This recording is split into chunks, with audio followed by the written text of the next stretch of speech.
Everyone, my name is Karina, and as some of you know from my Instagram, I have recently just come back from Hawaii, and I would like to share the places that I loved, the hotel where I stayed in, restaurants I went to. I know this information will be super useful for you if you're ever planning to go to Hawaii, so make sure to watch this video till the end.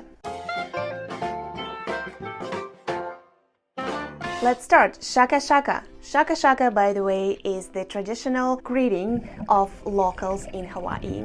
First of all, speaking of COVID, Hawaii State is one of the most strict when it comes to COVID restrictions. So definitely make sure to check out the latest updates on their website, hawaiicovid19.com/travel. I flew out in December 2021, and at that time, if you're fully vaccinated, you did not have to quarantine or even get tested. I personally think it is still a good idea to get tested just for yourself and make sure you're negative before you travel. I did that because if you're fully vaccinated, you can still carry the disease. But if you are fully vaccinated, it's super easy now. You just register on this website, travel.hawaii.gov, enter your flight information, your personal contact information, and you will upload your vaccination card right there. So then when you arrive at the airport, you can get a wristband at the gate of your direct flight to Hawaii. You will see a separate table with people who will be checking people in specifically for Hawaii. They will look at your physical ID and vaccination card, as well as the QR code from your phone that you will get from the travel website. And all of those things together will get you a wristband. It takes a minute, literally, but there will be a line to the table. So make sure you arrive to the gate in advance, as you should anyway. And then when you land in Hawaii, all you need to do, just raise your arm whilst you're passing the clearance area in the airport, and you're done. It was actually super easy system. I really liked it. If you're not vaccinated, then you will have to follow the testing instructions on the website. That is for domestic travels, and I believe as of now, international travels do not have to do anything Hawaii specific. They will just have to follow the federal guidelines for entering the USA. By the way, in this video, I will be mentioning a lot of places and establishments that I really enjoyed, and I think they're wonderful. None of these establishments have paid me to do so, sadly. But that is a disclaimer. This is purely my opinion. I went to Hawaii for a week and I decided to stay at one island at a time. So next time I will go to a different island. This time I went to Oahu and I stayed in the Waikiki area, and then I traveled around the island a little bit. Alright, let's get to the fun part. I stayed at the hotel called Aqua Palms Waikiki. Surprised me in the most pleasant way. I spent days researching different hotels, looking at the price and value and location and reviews, and this one was definitely winning by the price. It was like half cheaper than other hotels that I liked, and it still had a pool. It didn't have like restaurants or spas, but I thought, you know what, it looks like all these things are available literally across the street, so why would I overpay thousands literally of dollars to save me a walk across the street? And I'm very happy with this decision. The hotel cost me under $1,000 for 6 nights, which is super cheap. I have to say that I used TripAdvisor Plus subscription that gave me a $200 discount, so that definitely helped. But still, even without it, this hotel was one of the cheapest in the area. Therefore, my expectations were very low, but it was excellent. My room was fantastic. I loved it. It was stylish, super clean, nice design.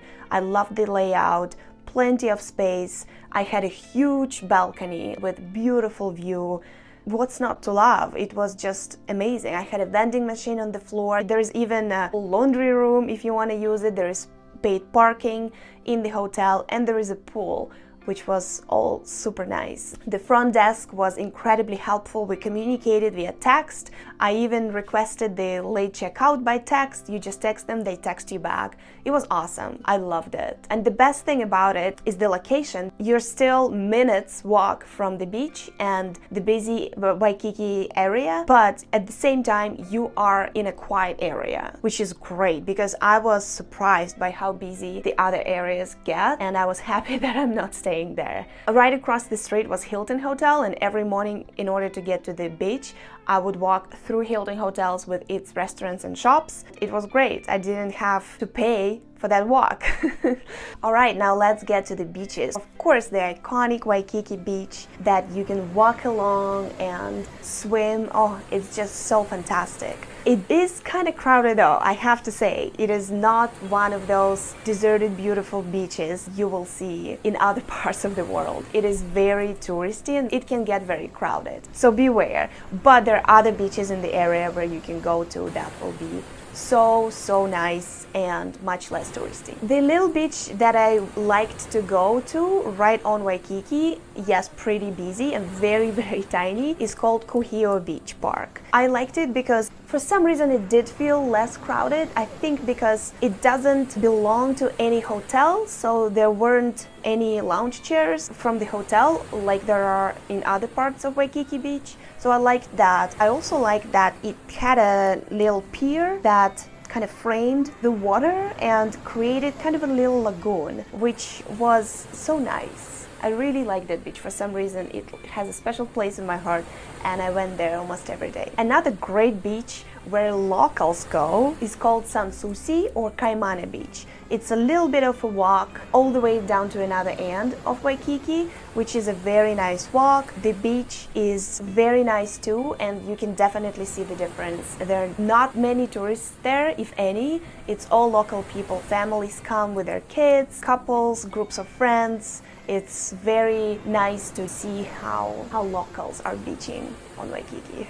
Another thing that you absolutely have to do is drive around the East Coast. Now this is where nice beaches are. Luckily I have a friend who lives in Hawaii, so she took me on a drive on the East Coast, Makapuu Lookout. Thanks Catwings! This is an insanely beautiful drive. You definitely 100% should do it. There are a lot of sea cliffs and beautiful views on the way, and there are a number of scenic lookouts as well where you can park and look around. Makapuu Beach Park itself is incredibly beautiful lagoon, very beautiful beach, oh my god.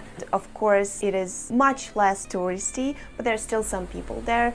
And for us, we wanted even more privacy, so we actually hang out at Makai Research Pier by Kaupo Beach Park nearby, and we were literally the only people there. It was amazing. It inspired us to have this super fun photo shoot you're looking at.